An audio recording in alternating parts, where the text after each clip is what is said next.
a Kangaroo Fern production. You know what? People are always going to say something, regardless. Sabi nga nila, di ba? Them if you do, them if you're not. If you don't.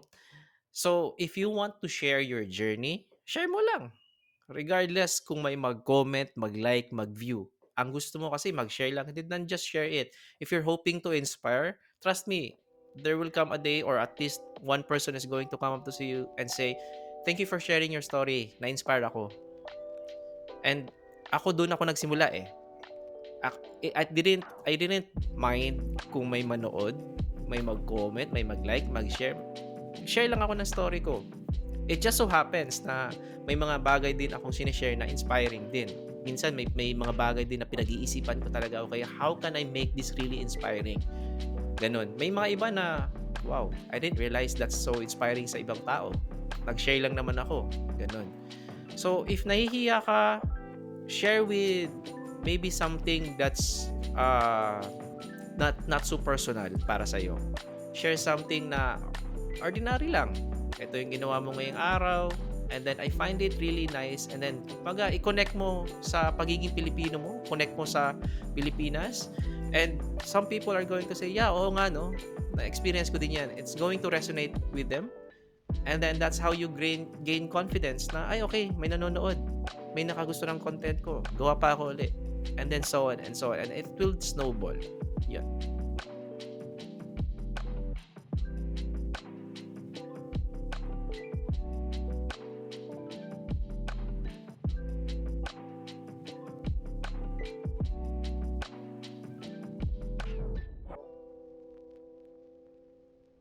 Ay, record ko na. Teka. Sige yan, para Ay. salin natin sa kwentuhan natin. Oo. Kamusta?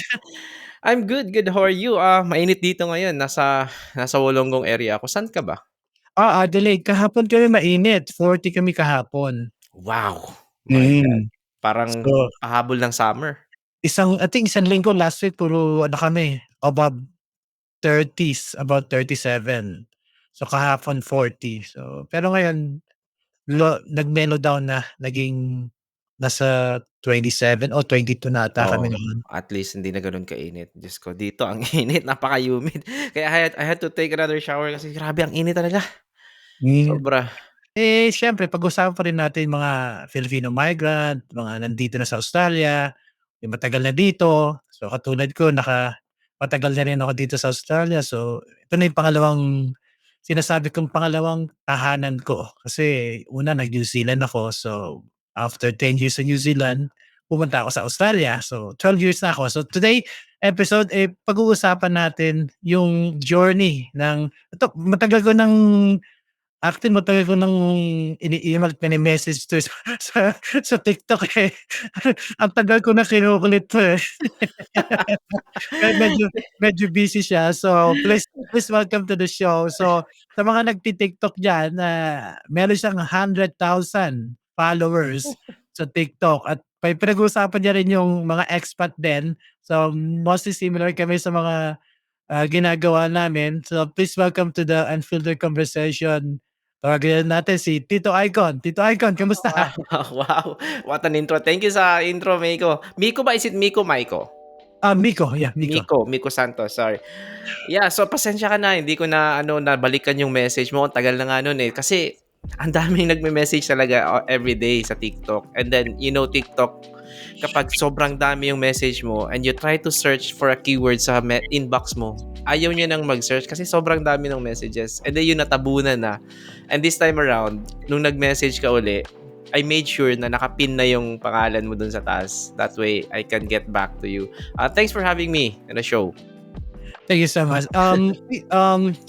Kwento mo naman, Tito Icon. So, kwento mo naman yung sa amin yung journey mo from Pinas to Australia. Ano ba yung nag-push sa'yo na mag-migrate? Was there any moment talaga sa naisip mo, oy, Australia na ito? Yeah, that's unang tinatanong actually sa akin din na paano ka ba nag-migrate sa Australia? What motivated you? Yeah. So back in 2015, pumunta kami dito ng family ko. Nag-tourist kami kasi binisita namin yung kuya ko. He's been here since 2014. So Binisita namin siya, and then I was able to see Australia. And then nag-Sydney kami, nag-Melbourne, and then nag-Brisbane, and then nag-Sydney uli. So we were here for 3 weeks, and then during that time, nakita ko, ang ganda pala ng Australia. Ang ganda ng transport system particularly. Sa transport system talaga ako na-in love. Alam mo 'yun, nasa Metro City ka nagtatrabaho tapos yung bahay mo sabihin natin, it's like comparable to, I would say, nasa Metro Manila ka nagtatrabaho tapos ang bahay mo, let's say, Cavite or further. It takes you only what, 20-30 minutes na train. Parang ang ganda, ang sarap tapos hindi hindi congested. But back then, sabi ko, I have no plans na magtrabaho abroad kasi yung trabaho ko sa Pilipinas at that time, I believe, na okay na. Kaya ko nang mabuhay, eh, single ako. Wala akong responsibility na family, pinapakain iba or pinapaaral ba, gano'n, wala. So, it's just by myself. So, sabi ko, hindi ko kailangan ng malaking pera. But ang nakita ko na isa is yung trabaho ko sa Pilipinas, yung equivalent kung yung trabaho na yun, ilalaan ko dito sa Australia, mas malaki yung gains ko. Not only that, yung quality of life. Yun na nga, sabi ko, yung transport system, hindi naubos yung oras mo sa kasakay ka sa jeep or bus. So yun, sabi ko, okay, maganda, pero wala talaga akong plano. And then my family convinced me, sige na, itry mo. Kasi IT ako eh. And sabi nila, hindi man ng IT, try mo lang, just give it a shot. If it doesn't work out, uwi ka Pilipinas. Hindi pa rin ako convinced until yung ninong ko na nandito sa Sydney, binreakdown niya sa akin. Sabi niya, Icon, come here, let's talk. Okay, sabihin natin itong kitain mo, itong sweldo mo. He really broke it down to me. $27 per hour ha, na example na sweldo. And he was able to show me na may ipon ka. Ito yung life mo, may ipon ka pa at $27 per hour. Now, just imagine if mas malaki yung sweldo mo, 40 an hour, 42, and so on. Sabi ko, okay, sige nga, why don't we try? So, for 1 year, I prepared. And then, naghanap ako ng employer, may nahanap ako. Long story short, I was sponsored. And then, that's it. Nandito na ako ngayon. I think, usually gano'n talaga yung mga some of the reason talaga ng Filipino to go overseas din, eh. Kasi for me as well, kaya naman ako napunta sa New Zealand because of yung ano naman, yun nga, yung magandang trabaho and then for your family as well kasi may kids ako that time. So, para sa kanila, I think usually yun yung mga reason ng mga Filipino migrant na pumupunta dito. So, yung pumunta ka na dito sa Australia, kasi Australia yung napunta mo na yung Sydney. Ano yung sinasabi mong na culture shock ka ba? Ano ba yung mga bagay sa Australia na pinakamahirap ang i-adjust? Yung mga moment na naisip ko, tama ba 'tong ginawa kong pinasok kong ito? Right. So, nung una, it wasn't that shocking anymore, to be honest, nung second, yung pumunta na ako dito on a work visa.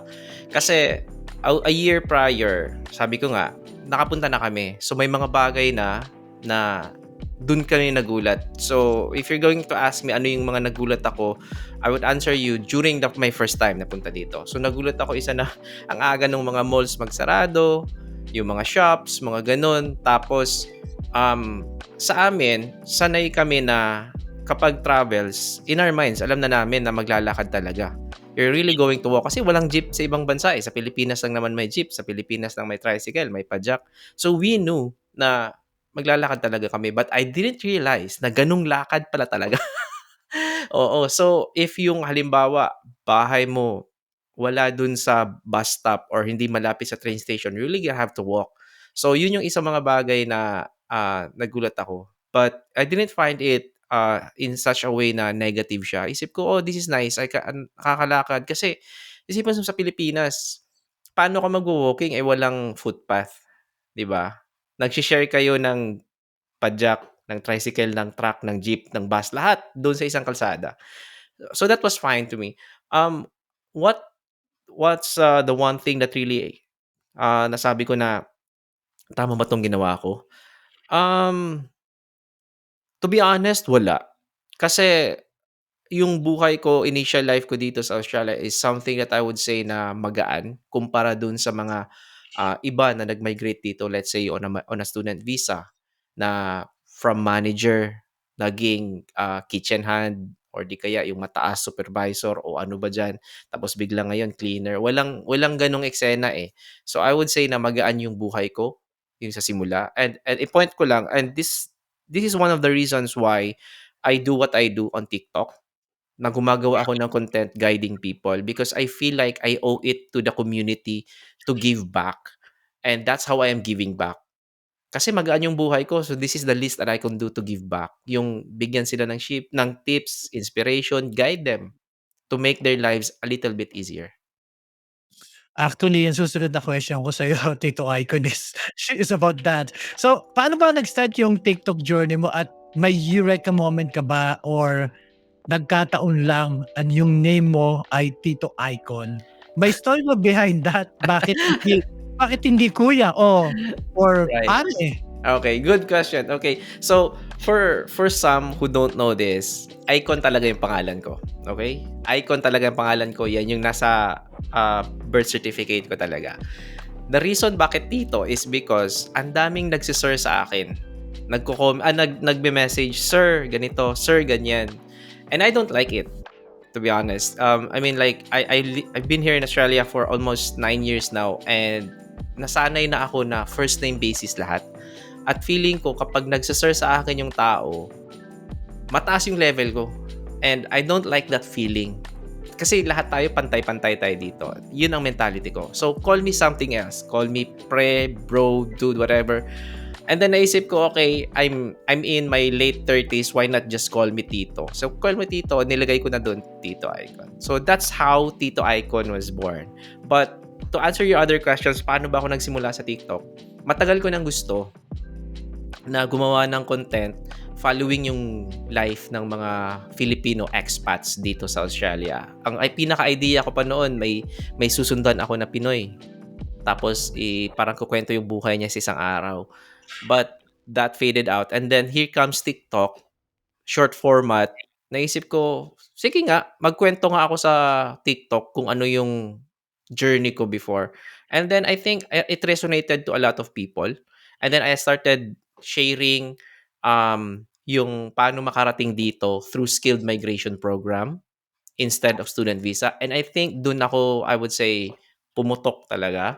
Kasi people realized, meron palang ibang paraan na hindi ka mag-student. And long story short, I'm now up like 100,000 followers because of that. Correct. So, napansin ko rin nga sa mga video mo, laging may Filipino culture na sinishare mo. Paano ba pinipili kung anong aspect ng Pinoy life na fini-feature mo? May process ka ba? Or kung ano lang yung feel mo on that day? Very very good question, no? To be honest, there are a lot of instances during the day that something comes up in my mind and then nagmo-monologue ako. And then during my monologue, dun na-form yung idea, okay, ano ba yung final message ko? Okay, sige, maganda to. And then, dati pa, I would always make sure na idaan ko sa producer ko. Meron akong producer, aka my wife. Idadaan ko sa kanya yung content. Ito yung gusto ko sabihin, ito yung message ko. And then sasabihin niya sa akin kung okay, maganda yan, sige, ganun, sige. So, and then record ako and then post, ganun. But these days, because medyo busy na, usually kung ano yung madaan sa isip ko, but I have this mental list of things that I want to talk about. Yun lang, depende rin syempre sa panahon. So, halimbawa, ngayon medyo magulo sa Pilipinas. Okay, sige, share tayo ng kung ano ba yung parang encouragement na mag-abroad, mga ganun. Ngayon, hot topic, student visa. Okay, ano ba yung pwede mong gawin para hindi student visa, something else, mga ganun. Sure. That's correct. For sure naman talagang yung may cultural differences 'no, na meron bang mga cultural differences say na nakaka-influence sa content mo? Like anong mga bagay na normal sa Australia pero nagulat ka kasi iba sa Pinas? Tapos paano mo siya ginagawang content, may gano'n ba? Right. Another good question, no? Before I used to do that.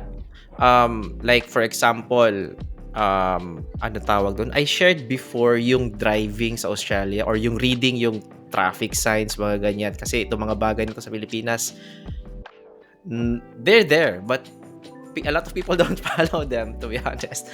So nag-share ako ng mga ganun. So yung mga bagay na nakikita ko on a daily basis na maisip ko, wait lang, wala to sa Pilipinas. Ganun. Tapos yung one time I shared na dito sa Australia, mayroong footpath kaya masarap mag-walking, mga ganung bagay. So on a daily basis lang, kung ano yung maisipan ko na, ay, ito, wala to sa Pilipinas. Sige nga, mai-share nga, mga ganun. So curious lang ako ha. So, Tito Icon, ano ba yung reaction ng mga kababayan natin versus sa mga Aussie viewers? Meron ba? O ano yung difference sa comment and section mo? Sino mas Um, sino sino yung mas maingay? When you say Aussie, are you referring to Filipinos na nandito sa Australia or Aussie, mga puti? Probably mix. Okay, but wala din naman kasi ako talagang audience, I would say siguro minuscule, maliit lang, sobrang liit ng Aussie na audience kasi I speak Tagalog sa content ko. So let's say mga Pilipino na nandito or Pilipino na nasa abroad. It's a mix, but kapag yung mga bagay na negatively showcasing yung nasa Pilipinas, mas maingay yung nasa Pilipinas, to be honest. Kasi tinatamaan sila eh. Like yung one time, ang sabi ko, yung post ko na about kung middle class ka sa Pilipinas, you have the most incentive na mag-abroad. Maraming nag-react na nasa Pilipinas, mostly in a good way, pero meron din iba in a negative way na sinasabi na, di diyan na kayo sa abroad, wag na kayong umuwi. Mga Yeah, correct. Naalala ko yung, meron kang, ano eh, ginawang content about this sa comment eh. Yung napasama ka dun sa comment pero hindi naman sa'yo. Oo, Yeah. that's true. Yeah, like may nagsabi, isa pa 'to si Tito Icon, like, "Wait, kasali pala ako, bakit kasali ako?" And the content creator was, calling out yung ibang content creators na nag-e-encourage ng student visa tapos ngayon nawala na. And sinasabi ng mga nasa comment, isa pa 'to si Tito Icon, like, "Wait, ba't kasali ako? I never encourage people na mag-student, bakit kasali ako?" So, I guess it's just how people see things. Unfortunately, that's something that we cannot control. What we can control is how we react to them, and that's how I reacted to them. Na nag-share ako ng video saying na ganun.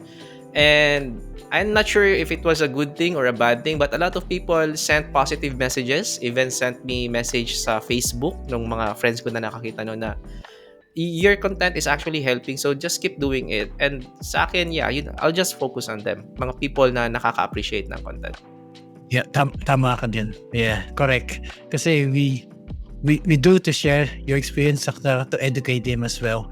So, sa mga specific video mo, Tito Icon, meron ba nag-spark ng, say, meaningful na usapan about the cultural identity? Yung tipong nag-viral lang hindi dahil nakakataba, pero kasi may pinatama ka talaga. As much as possible, to be honest, I try to avoid, I would say yung talagang kumbaga pinpoint na na calling out, ganyan. Ang content ko ay gusto ko, blanket, generalize. If ang sabi ko nga lagi, if the shoe fits well, feel free to wear it. Kung hindi ikaw yung tinatamaan dun sa video, then you don't have to react negatively. Pero kung tinamaan ka, I'm sorry. Real talk lang tayo dito. Yun yung kasi yung I would say foundation ng content ko. It's real talk. So kung tinamaan ka, kung nag-react ka, ibig sabihin tinamaan ka. Parang ganun yung dating. So far wala naman akong gano'n talaga na sinabi ko na, "Ito si ano na nang-away," ganyan. Siguro merong isa, but it's not related to, um, anong tawag dito, yung life ko dito sa Australia or anything to do with life being an expat or whatever. It was yung sabi ko na yung isang content creator kino-call out yung mga babae who's going through a particular phase. Like, "Ang linis mo naman," parang gano'n. So, yun, marami ring nag-react doon. Yeah. So, ano yung paano mo ginagawa maliban na tayo sa being a Filipino migrant. So, paano mo ba bina yung pagiging Pinoy mo pagiging Pinoy mo habang ini-embrace mo naman yung Australian culture. Right. Minsan ba nalilito ka or how do you paano ginagawa mo yun? That's a really good question. For me, no, kasi like you said, meron tayong Filipino culture, merong Australian culture, and I'm here, mix na siya. Paano ko mini-mix? I guess ang sa akin lang, ang principle ko is as long as wala akong dinidisrespect, as long as wala akong inaapakan, wala akong kumbaga I I think 'yun, wala akong dinidisrespect, wala akong inapakan, gawin ko lang. It's not because ito yung kinalakihan ko, Filipino culture, ito gagawin ko. If ganito yung kultura sa Pilipinas, ito yung culture na kinalakihan ko, but I discovered na, ay hindi pala 'to maganda, meron palang ibang mas maganda, then I will leave that culture. Do you get what I mean? At the same time, kung merong mga Australian cultures na nandito tapos nakita ko beneficial sa akin, I will adapt. Hindi ko kailangan na mag-stick na, "Ay Pilipino ako, hindi ko gagawin 'yan." Kahit na maganda 'yun. So what I think is kung ano yung maganda, I will, adapt it regardless kung Filipino culture ba 'yan or Australian culture nila. Kasi me as a person, I'm an individual. Me being Filipino doesn't define me as a person. Me being here in Australia doesn't define me as a person. That's what I believe. Hmm. Well, may susunod na question ako diyan about that. Meron ka bang personal experience about discrimination or acceptance sa Australia? May mga times ka ba na naramdaman mong iba ka talaga or moment din na feel na welcome ka? To be honest, I have never felt na out of place ako dito. Ang sabi ko or ang ano ko is Australia is a nation of immigrants. Wala sigurong tao dito, siguro merong iba na nafi-feel nila out of place sila. Hindi ko naman sinasabi na lahat katulad ko, but for me, I never felt na I don't belong. No, because when I look at my neighbor, hindi naman sila puti. They're Chinese. Yung kapitbahay ko sa kabila, Indian, Nepali, Lebanese, iba-ibang lahi. So why would I feel out of place sa lugar na lahat kami, hindi kami dito lumaki? Does that make sense? So I never felt na I don't belong here. I've always felt na okay ako dito.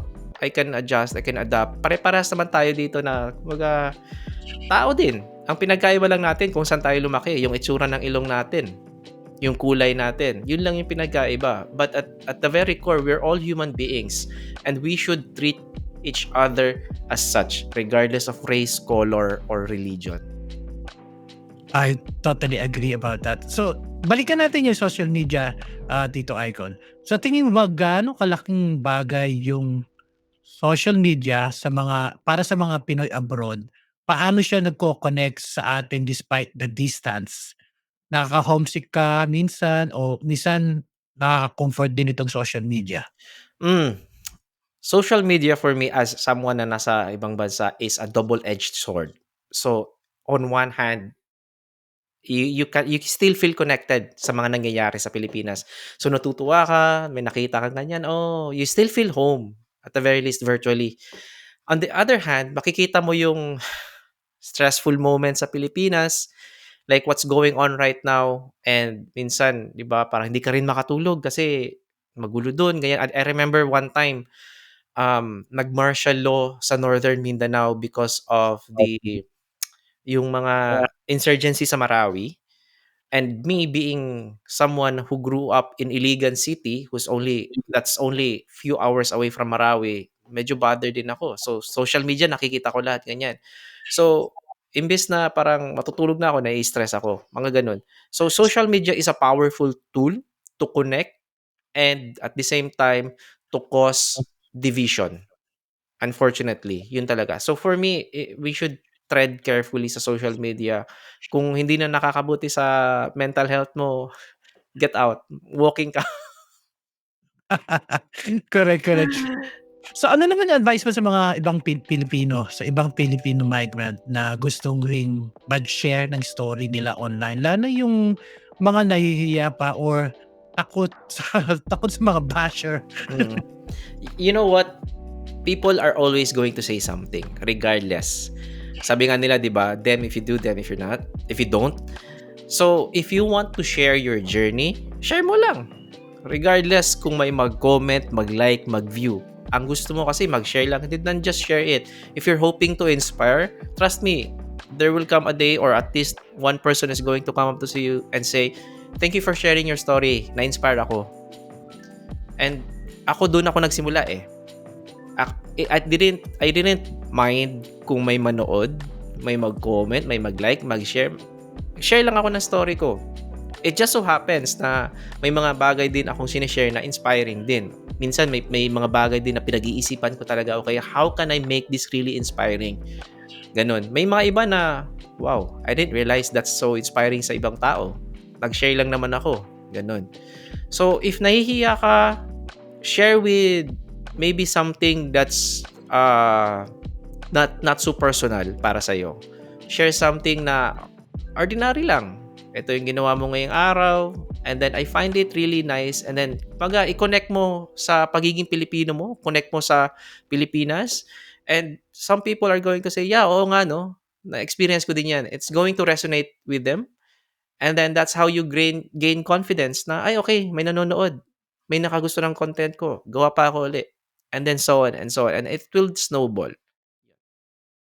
Alam natin kasi matagal ka na gumagawa ng mga content na siguro na-involve na yung content mo since you started. Paano nagbago yung style mo at ano naman yung mga plano mo for the future? Puwede Wow. mo bang collab about it? Oh, that's a really good question. So ang sa akin, it started as head talking. Ano ba yung kung ano yung format ko ngayon that you see me talking? Head talk format ba yung sabi nila tawag nila doon? I can't remember. Um it I just really stuck to my core. Regardless kung nag-iba yung style ko, minsan nagko-content ako na nag-gardening, minsan nagko-content ako na kung ano ba diyan.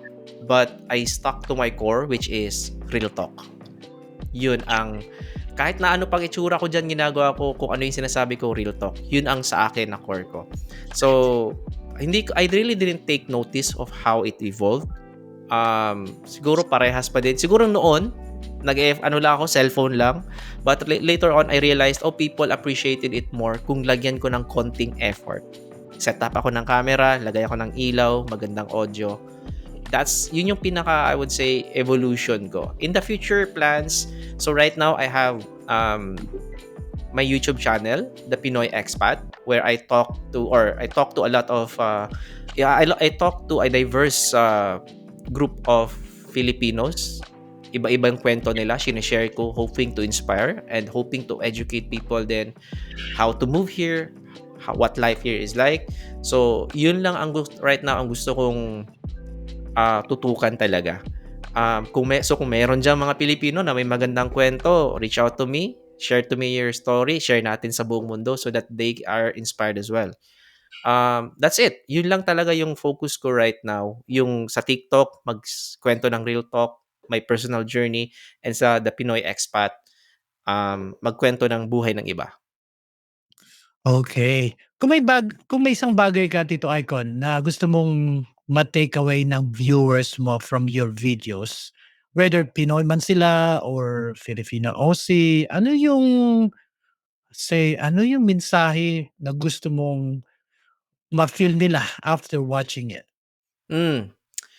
Siguro, one thing is, there's hope. There's hope. Ang sabi nga ng tatay ko, pinakalagi niyang sinasabi sa amin, patay lang ang walang pag-asa. So, if you watch my videos and then ang shinare ko is something na mahirap tapos eventually nag-succeed, I'm hoping na that will give you hope as well. Yung mga videos ko sa YouTube na malakas, yung iba doon, mostly ang message nila is hope. I interviewed last year si Ana na wala siyang choice but to do mag-escort service kasi mahirap talaga. But eventually may nahanap siya na employer na nag-sponsor sa kanya. So now she's moving away from that kind of life. So there's hope. Si Raymond na 2 taon nag-send ng email application online And finally, someone called him and asked kung pwede ba siya. And now, long story short, nandito na siya sa Australia with his family. There's hope. So, yun yung message na gusto ko. There's hope. There's always light at the end of the tunnel.